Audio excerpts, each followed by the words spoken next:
Продолжаем курс изучения болгарского языка и напоминаем, что теорию видеокурса вы сможете закрепить на практике с помощью упражнений, значительная часть которых находится на нашем сайте в открытом доступе. Желающие пройти более интенсивное обучение смогут приобрести полный курс упражнений, а также дополнить его занятиями по скайпу с нашими опытными преподавателями, носителями языка. Притяжательные местоимения. Учебная программа рекомендует начинать знакомство только с кратких форм. Нам же видится, что для русскоязычной аудитории гораздо понятнее будет несколько забежать вперед и познакомиться сначала с полной формой притяжательного местоимения, которая почти аналогична русской, а уже от нее перейти к тому, чего в русском языке нет, к сокращенной или краткой форме. Напомним, что притяжательное местоимение выражает отношение к принадлежности и отвечает на вопрос «чей?». Мой ключ, моя книга, мое пальто или мои книги. То есть точно так же мы бы сказали в русском.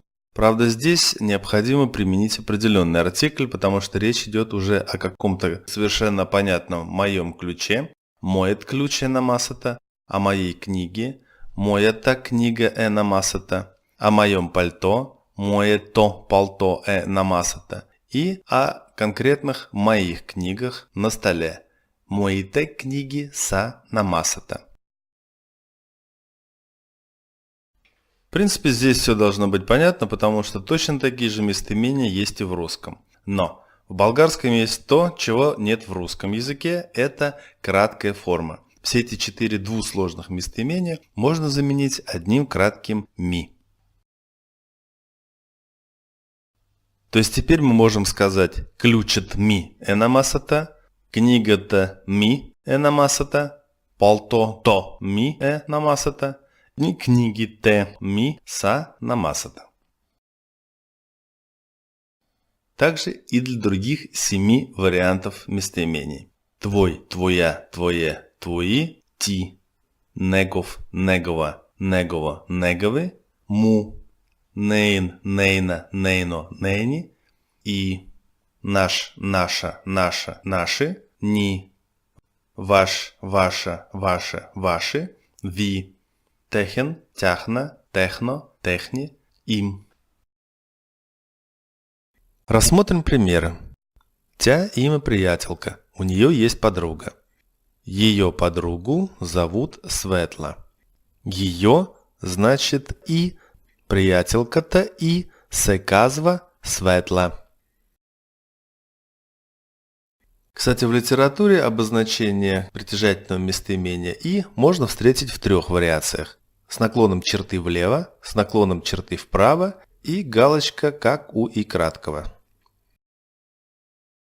Другой пример. Той чете книга. Он читает книгу. Его книга находится на столе. Книга его значит му. Книгата му намасата. Очень важный глагол работать. Аз работя, ти работишь, той тя то работи, ние работим, вие работаете, те работят.